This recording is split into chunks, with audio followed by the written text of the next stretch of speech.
Hello everyone and welcome back to the Great Book of Grudges. My name is Nathan and we've got some news. We've got some gameplay for Azazel. It confirms that he's starting in Cafe for the Realm of Chaos campaign. And there's a few things I want to talk about, so we're going to let it play. We're going to stop in areas. We're just going to have some analysis. I do apologize that this video is going to be late. Unfortunately, yeah, you remember a few months ago and last year and pretty much for the past 2 years that I've been making content quite heavily. Power cut. Yeah, the whole country went down. Yeah, not ideal. Not ideal during this time of year. But let's just jump right in, because this looks really exciting. And it's the first time that I'm actually going to be seeing this. It's said that Azazel's beauty is second only to that of Slanesh. I'm gonna be honest, if that's what counts as beautiful in the demon world, I'm sticking with ogres. Gorgeous. Prowling the mortal plane, Azazel's arrival is met with fanfare from the barbarians of the steppes, though his appearance is a portent most dire. The other three powers would be wise to take heed, for the day of the ecstatic legions is nigh. We're on turn 1, how original, and already Azazel's got himself in a spot of bother. We're quite literally painted into a corner. Grand Cafe and its fancy fence to the south, LUSC vying for a brawl to the west, pointy, impassable mountains to the east, and proof of flatter theory to the north. Alright, so now we know where he starts for the Realm of Chaos campaign, and yes, I know some people don't like the Realm of Chaos, but if you're looking for a smaller campaign, this should be interesting. It starts you off right outside the Grand Bastion, so that's not too bad, to be honest. You've got Kairos quite close, so you've got a nice fight with Tzeentch. You can fight your way straight through, and there's a few Norscan factions that you can take over that we already know from the mechanics. So I think that's a pretty decent start. Yeah, no complaints there. These obstacles and more will need to be swept aside if we mean to discover the location of Zambaijin, the Lost City, and claim the Altar of Battle before our rival Chaos champions. But to achieve such a feat, we'll first need to create a network of rifts to reveal the way. Sadly, the god-bear Urson has been rescued by his fanatical followers, and so we'll need to open our rifts the old-fashioned way, with copious amounts of suffering. Right, so this is really interesting. We have a canon ending for the base game. Urson has been saved. This is pretty cool. So we don't normally get any form of what is the end of the DLC and type of stuff. We don't even know what the real canon ending for a lot of the things in Total Warhammer has been. But yeah, okay. And now we have to open up rifts. I imagine that they're going to give up some more detail. I don't think we're going to go into the Realms of Chaos. Also keep in mind that Zambaijin is not in the Realms of Chaos. But so far, yeah, it sounds pretty interesting. I hope it's not in the same sense, but I imagine it's not. They know how much we don't like the rift system. That was the original, so there must be a new form here. A few tens of thousands of mortal souls should suffice, nothing extravagant. These souls that we're to reap are harvested and sacrificed through battles, looting, sacking and raising settlements, events, and 2 new mechanics introduced in the Champions of Chaos DLC, the Path to Glory and Gifts of Chaos. Purely demonic factions, like Tzeentch and friends, do not possess souls and are therefore wholly unworthy of our attention. For Azazel, this would make venturing further up the eastern steppes a waste of precious time. And why bother, with Cafe so close, ripe for plundering and bloated with delicious souls to corrupt and devour. Okay, so it's not recommended to go deal with Kairos early on. You just want to go for the humans for souls, anything that's actually living, which makes sense. Demons don't have souls, they're an extension of their god. It's going to be quite interesting, mostly because, well, you know, we have to go into Cafe and they do have the gates, which are fairly strong.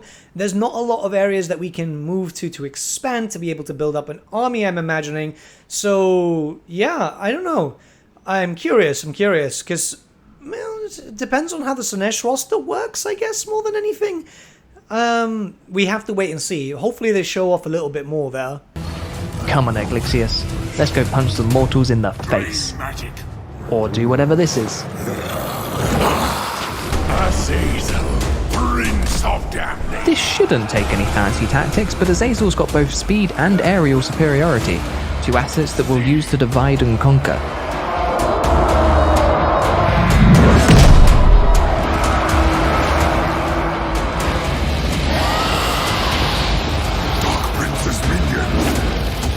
We scatter the Norscan cavalry and quickly overwhelm their infantry, securing a swift end to the battle. Well done, us. I don't want to comment on the starting army because that can obviously change. I mean, it's pretty decent for a start, I'm imagining. But, you know, we've got a month to go. They could easily just change units around.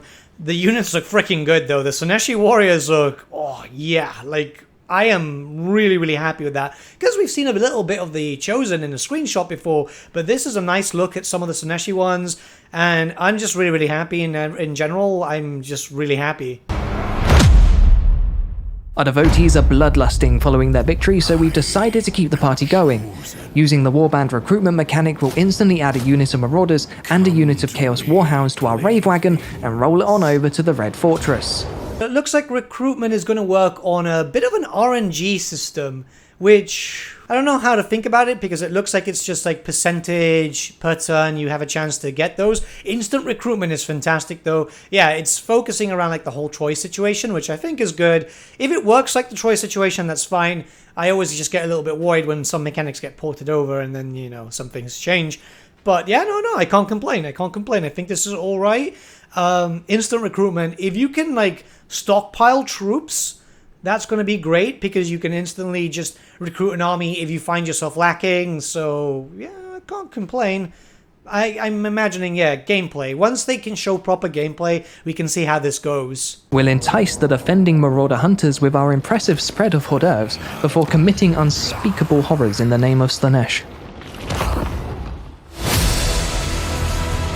The enemy's entrenched, but we've got numbers on our side, so we break our forces into groups and assault the settlement on 4 fronts, spreading the defenders to their limits.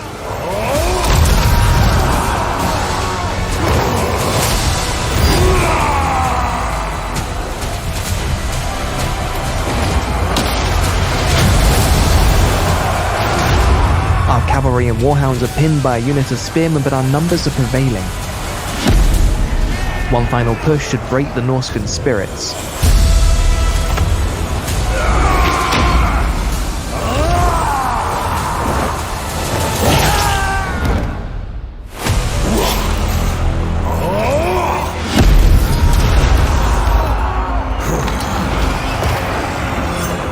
So not much to talk about here, but I will say, well done to Creative Assembly. They've done it really well. These showcases are pretty good. And it's not like the old thing where they just use the kind of cringy voice. This is just showing really beautiful cinematic shots. I'm loving the explanation of stuff. It's going to go into the trailer now, which is going to play, which I think is kind of nice. They've actually just linked it to the trailer. And I think that's really thematic. I honestly am really impressed. So yeah, going full ham on this, and, you know, credit where credit is due. When they go full ham, they really do stunning ways to promote stuff. The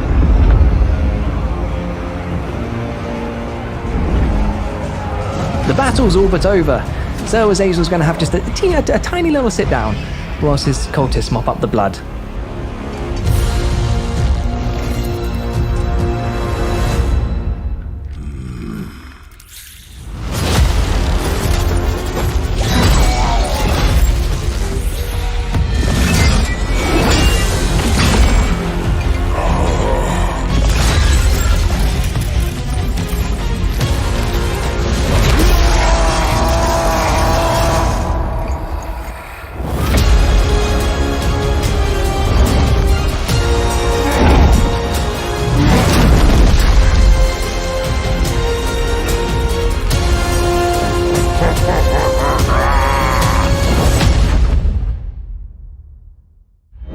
The Red Fortress flies a purple flag, but our victory nets us more than choice real estate.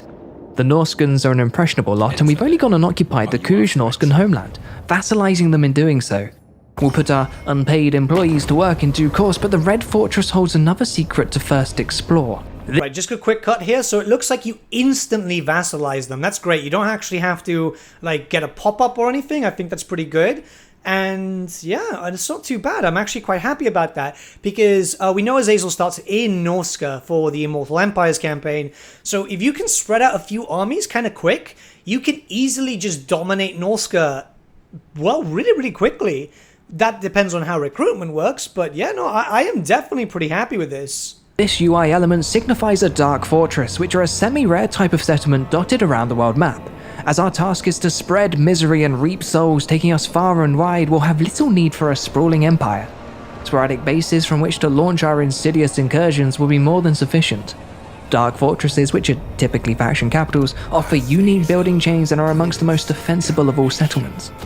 Alright, so we won't be empire building, but I'm imagining that there's enough around the world. Obviously, we won't see them everywhere because, you know, dark fortresses are supposed to be in lore as kind of sparse. But I guess the rest of the empire building falls on the Norscan factions that we know that can't betray us. So, yeah, this is actually kind of cool because we know that the Norscan factions also will be spreading the corruption that we want too. So, I'm definitely very keen on this. Like I said, I just can't wait to play. Creative Assembly, please. Because this is looking good. This is looking good. I hope there's enough in the Southlands and stuff like that, because there are a few that we know of in lore. It just needs to be enough that we can spread, because these are supposed to be our main settlements. So yeah, we want this. Now we have a place to hang our demonic hat and a few souls in the bank, we can evoke the Gifts of Chaos. This dark compass offers 7 ruinous slots in which boons can be activated in exchange for a sacrifice of souls. Additional slots are unlocked in the technology tree, whilst more gifts are earned after a specific number of souls have been sacrificed. These boons have the potential to grant game-changing benefits, so we'll be liberal with our spending. Alright, that's not too bad. So you have to unlock them through the technology tree. There's some other stuff there too. Okay, yeah, I'm pretty content with that. I just hope that it's not too long, or well, not too fast too, because obviously they do look kind of strong. We did get a nice view of them. And I'm imagining that there's a few stylized ones that has to be for the other gods, because it looks like this is very Sineshi, and, well, you know, it's Azazel. But yeah, not bad, not bad. I'm actually pretty happy. So far, this DLC is sounding really freaking big hype. Almost swore there, whoops.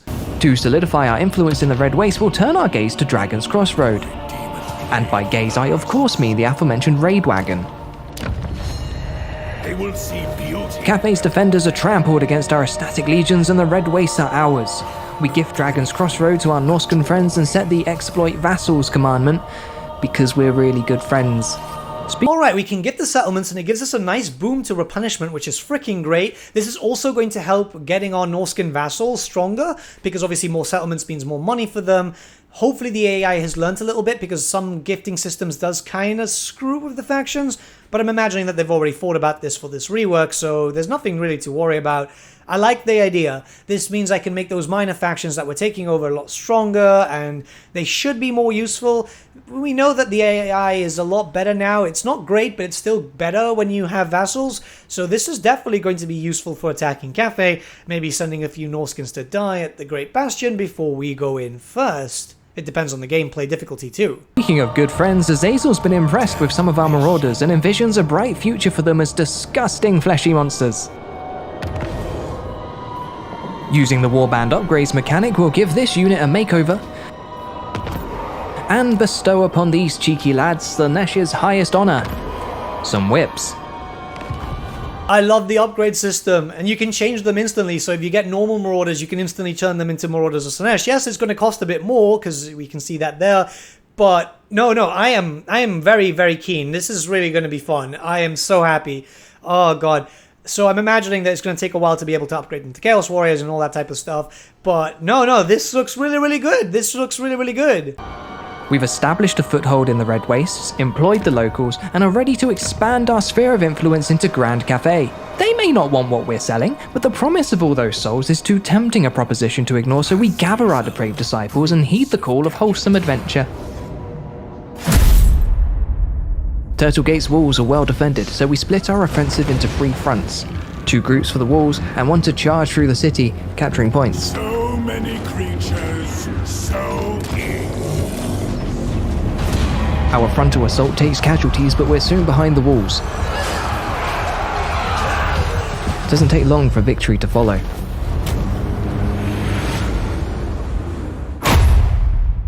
Alright folks, we're in. We've got a second army brewing in the Red Fortress and a brand new world to destroy. Smells like we're ripe for a montage, if you ask me. Once my sword is drawn, it must. We have a new research tree. Oh God, this is looking cool. Okay, so there's loads of ways that you can go about. It looks like there's 2 sections, which then overlap. No, they don't overlap. No, they do overlap at the end, it seems. Yeah, there's a connection point. Oh wow, this is pretty cool. Very nice. And this is Azazel, so you can see loads of different Sineshi markings. It can only be assumed now that all the other Chaos Champions will have their own dedicated tree, and it's not the same one as we're seeing for the demons. Okay, yeah, this is pretty interesting. Oh, I'm so happy. I am actually so happy. I can't wait to see what else happens here. Taste blood. Morse told me to listen, so talk.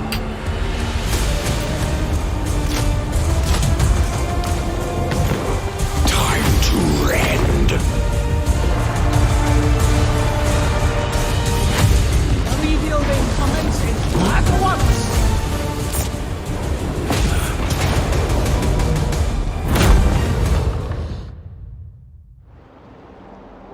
Ooh, I do enjoy a good montage. We've reaped a decent amount of souls, but we're still a way off from our goal. Miao Ying and her northern provinces are next on our to terrorize list, but before we ride off into the sunset, there's some merits to dish out. Aglixius has performed excellently in our violent conquest so far. He's displaying a keen willingness to learn, a strong aptitude for... Alright, I called it. Chaos War Shrines will also be mount options. Oh, I'm so happy. Oh, this is going to be super, super cool. This is something that I really, really wanted as soon as they showed off the War Shrine. I was like, oh man, how cool would it be if we had like Chaos Sorcerers being able to use them as a mount? 10 out of 10. Super happy. Just like no complaints whatsoever. Mortal murdering, and is an all-round team player.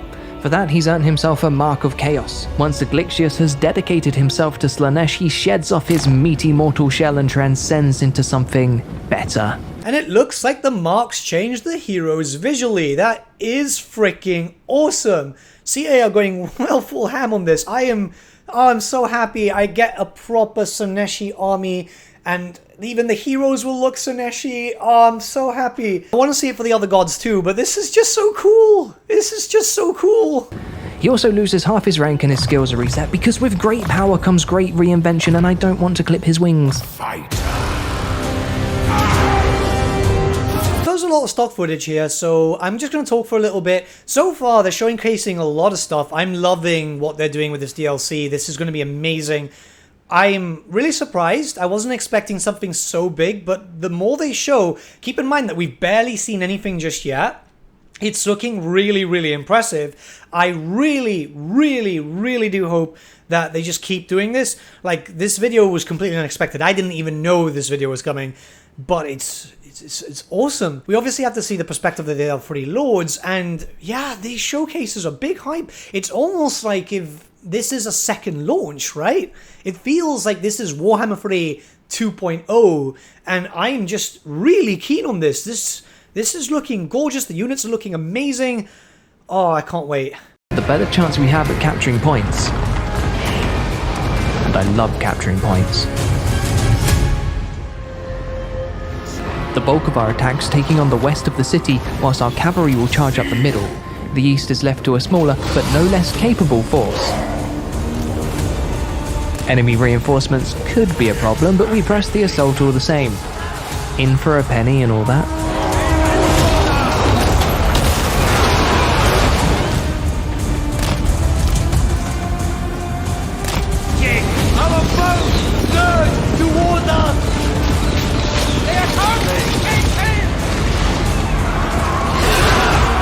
Oh, those poor people. Our cavalry and chariots tear into the middle of the city, spreading mayhem in their wake, and the Dissenter Lords are in disarray. Spell casting! The path of aching for me!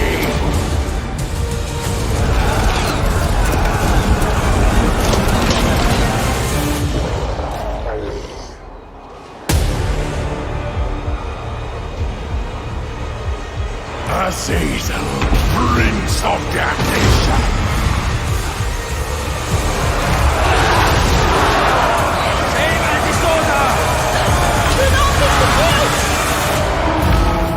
Yay.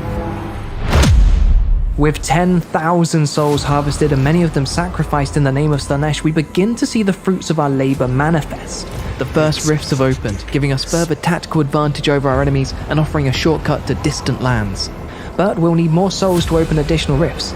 Thankfully, there are plenty more mortals to be harvested amongst Zhao Ming's followers, and, beyond the smouldering ruins of Grand Cathay, await the gluttonous souls of the Ogre Kingdoms. Alright, so it looks like we can get rifts, but we can use them to travel. I'm assuming this is tied to the full campaign. I'm curious.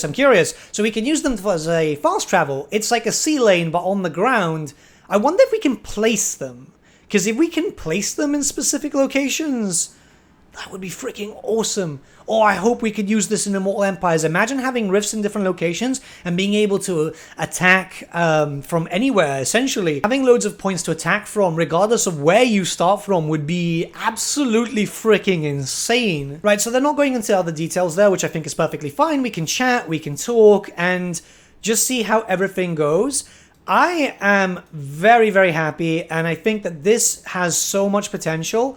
Yeah, I'm actually surprised. I'm surprised. We're getting to see a lot of information, which I think is much better. CA normally keep quite quiet about these things, but yeah, I really, really am hyped up for this DLC. The new mechanics look awesome. The new systems look great. The units look freaking gorgeous. I just can't wait to find out more. Let me know what you guys think in the comments below. Sorry for the late post, but you know I already said it in the early video.